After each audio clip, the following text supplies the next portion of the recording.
Hello everyone, সবাই কেমন আছো? আশা করছি সবাই খুব ভালো আছো। তো আজকে আমি তোমাদের সাথে শেয়ার করবো একটা রেসিপি ভিডিও।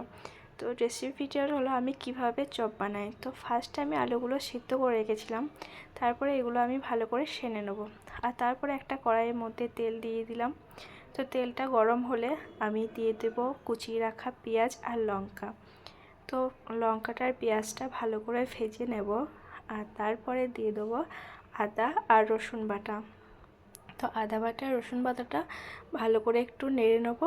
তারপরে দিয়ে দেবো হলুদ গুঁড়ো, জিরে গুঁড়ো আর ধনিয়া গুঁড়ো।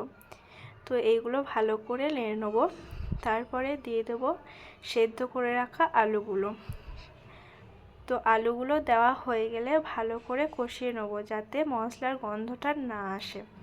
তারপরে দিয়ে দেবো স্বাদ মতো নুন। তারপরে আর একবার ভালো করে কষিয়ে নেব। তারপরে একটা জায়গার মধ্যে তরকারিটা তুলে নেব। তো তারপরে এটা সাইডে রেখে আর একটা বাটির মধ্যে আমি নিয়ে নিয়েছি একটু বেসন। আর তার মধ্যে আমি দিয়ে দিলাম লঙ্কা গুঁড়ো, হলুদ গুঁড়ো আর নুন। তো এই মিশ্রণগুলো আমি ভালো করে মিশিয়ে নেব। আর তারপরে অল্প অল্প জল দিয়ে ভালো করে ফাটিয়ে দেবো যাতে একটু কুটি না থাকে বেসনের মধ্যে। তো বেসনটা মাখা হয়ে গেলে এর মধ্যে আমি দিয়ে দেবো অল্প খানিকটা তেল।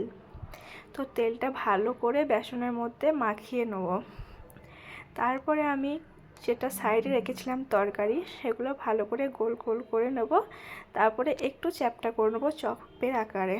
তারপরে আমি বেসনের মধ্যে মাখিয়ে একটা একটা করে তেলের মধ্যে ছেড়ে দেবো। আর তারপরে এটাকে ভালো করে ভেজে নেব। তো আমার এইরকমভাবেই সব চপগুলো ভাজা হয়ে গেছে। আর তারপরে ভাজা হয়ে গেলে আমি একটা ছাঁকনি দিয়ে তুলে নেব। তো আমার তৈরি করা হয়ে গেছে চপ। তো আমার ভিডিওটা ভালো লাগলে লাইক করো, কমেন্ট করো, আর আমার চ্যানেলে নতুন হয়ে থাকলে আমার চ্যানেলটাকে সাবস্ক্রাইব করে দিও।